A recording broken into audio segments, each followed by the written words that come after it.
Oi, tudo bem? Eu sou o Gabriel e hoje eu vou falar sobre A Mulher no Jardim. E pra ser sincero, eu não dava nada pra esse filme. Afinal, só por ter o nome da Blumhouse ali no meio já é motivo pra ficar com um pezinho atrás, né? Mas até que eu me surpreendi com certos aspectos do filme. Bom, nesse vídeo eu vou dar minha opinião sem e com spoilers. Mas pode ficar tranquilo que eu aviso quando vai ter spoilers. Então, sem enrolação, esse filme vale a pena ou não?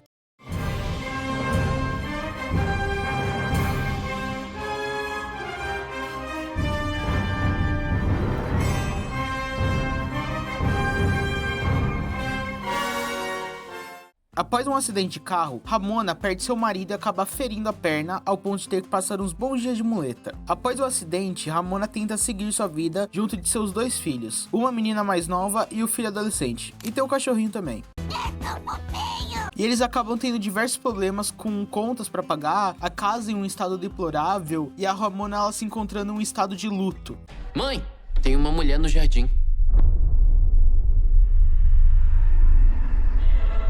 Até que um certo dia, uma mulher aparece sentada em seu jardim, com um sobretudo preto cobrindo todo o seu corpo.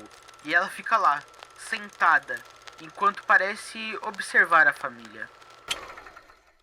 A Mulher no Jardim é dirigido por Jane Collett Serra, mesmo diretor do famosíssimo Casa de Cera e A Órfã, e protagonizado pela Danielle Deadwyler, que já apareceu em projetos como Piano de Família e Eu Vi o Brilho da TV, que a propósito, que filme de maluco, meu Deus do céu. Mas enfim, o filme ele é um terror com drama e tenta trazer um estilo de narrativa mais simples, com a família vivendo juntos, mostrando alguns problemas, e até mesmo a entidade parece algo simples. Em resumo, um filme em si, ele é puxado por uma pegada bem mais simples, mesmo que às vezes ele acabe caindo para um lado mais complexo e surreal das coisas no final.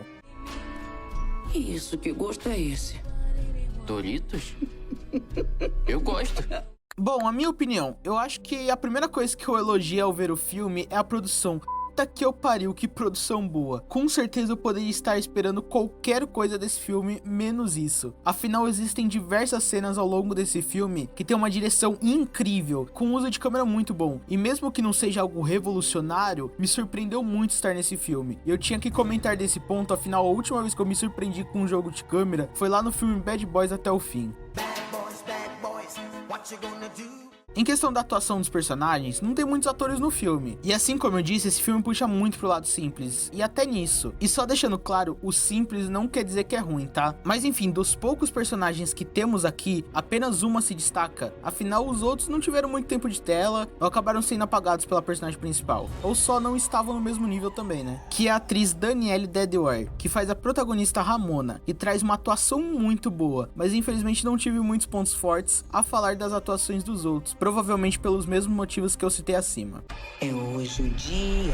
Uma frase que eu sempre digo, mas aqui no canal vai ser a primeira vez que eu digo. Mas pode esperar que eu vou falar muito ainda, que é: podia ter sido um curta. Como eu vim dizendo, a história é simples demais. O terror e o suspense, mesmo que tenham começado de uma forma extremamente boa pra mim, ele acaba perdendo um pouco disso no meio do projeto. Afinal, parece que ele tem uma encheção de linguiça muito forte por parte do roteiro. Afinal, com uma história tão simples dessa, eles precisam encher muita linguiça pra dar o tempo bom do filme. E olha que o filme já é bem curto, viu? Com 1h20. E isso afeta a tensão do filme, porque aquele suspense, se baseando em algo novo, acaba virando algo repetitivo. E a mulher fica muito, mas muito tempo sentada lá. E aí às vezes ela faz alguma coisa e depois faz outra coisinha. Aí acontece algo sem explicação, como uma visão. E depois acontece outra coisa sem explicação. E ela continua sentada até dar o tempo do filme pra eles finalmente irem pro final. E aí eles acabarem voltando com tudo de bom que o filme tinha iniciado. Mas até chegar aí, nossa senhora, muito caminho andado pra um filme curto. Ó, calma, relaxa, ainda é sem spoilers, tá? Enfim, o final, ele acaba meio que em aberto e simples, e pode sim dividir as opiniões, e nem mesmo eu tenho certeza do que de fato aconteceu, mas isso eu vou entrar com mais detalhes na parte com spoilers, tá?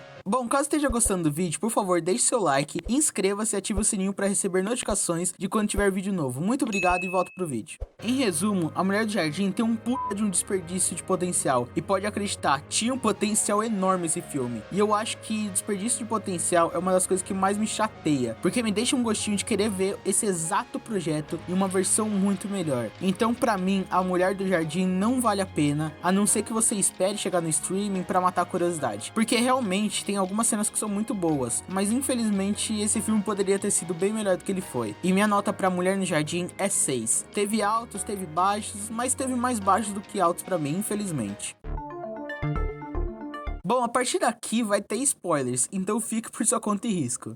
Vou fazer um resumo bem breve do que aconteceu. Em resumo, aquela mulher sentada no jardim é uma representação da depressão, mas talvez não uma representação, porque os filhos e até o cachorro conseguem ver essa mulher sentada no jardim. Então pode ser uma entidade, pode ser uma representação, não tem como saber, mas com certeza ela representa a depressão da Ramona. Uma depressão que ela tinha muito antes do seu marido morrer, mas após a morte do seu marido, ela se intensificou muito mais. Tanto é que todos os dias ela pedia para algo ajudar ela, no qual ela explica que era para ajudar a ter forças para continuar, mas aquela mulher do jardim, que na verdade meio que é a Ramona, acaba dizendo que não, ela pedia forças para tirar a sua vida. Tanto é que no final, após rolar mó briga de sombras ali no porão, e depois uma cena muito foda mostrando como se fosse ela a mulher do jardim, e temos toda essa revelação, a Ramona acaba sendo manipulada pela sombra, ela pega a arma do marido, mas antes de atirar, ela olha pro coelho de pelúcia da filha, e depois de algum tempo em silêncio, que me deixou bem ansioso, a Ramona sai de casa, vai falar com os filhos e depois troca pra eles entrando na casa. Dessa vez uma casa com luzes, coisa que não tinha porque ela não tinha pagado a conta de luz. Até o nome da fazenda tinha, que era um dos pontos debatidos pela Ramona e o marido dela. Afinal a fazenda não tinha um nome. E até o cachorro que supostamente tinha morrido ele volta. Mas quando eles entram na casa, aparece uma pintura da Ramona com a mulher do jardim atrás dela. E na assinatura tá ao contrário. Ou seja, provavelmente ela tá em um mundo espelhado. Provavelmente aquilo não existe.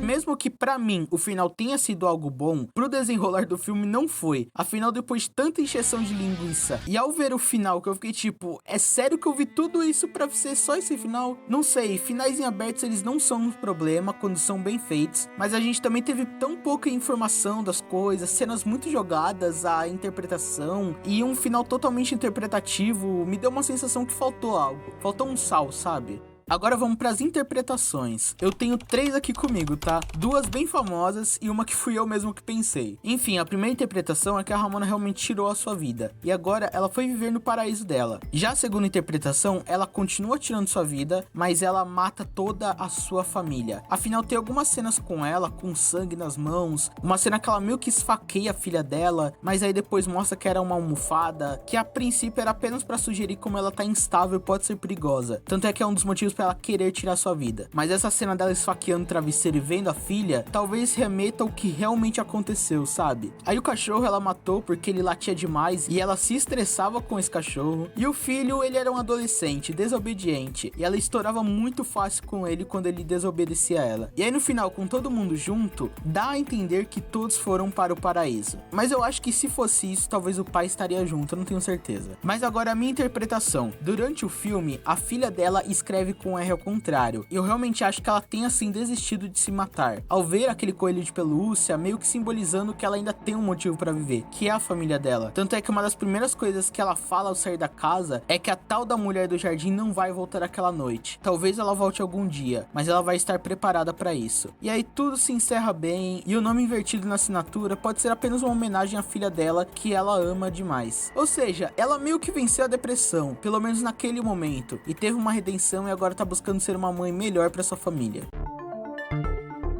Tanto os finais mais famosos quanto esse que eu falei, sinceramente não muda muita coisa na nota do filme. Podia ser qualquer desses finais que ia dar no mesmo pra mim. Talvez o final que eu tive em mente piore só um pouquinho o filme, porque quando a Ramona tava colocando as crianças pra fora, a menina ela dá o coelho pra ela, e eu tinha certeza que ela ia desistir de tirar a própria vida só por causa do coelho. E foi aparentemente o que aconteceu. Mas como eu disse, nada é certeza e é um final em aberto, acredite no que for melhor e no que o seu coração mandar.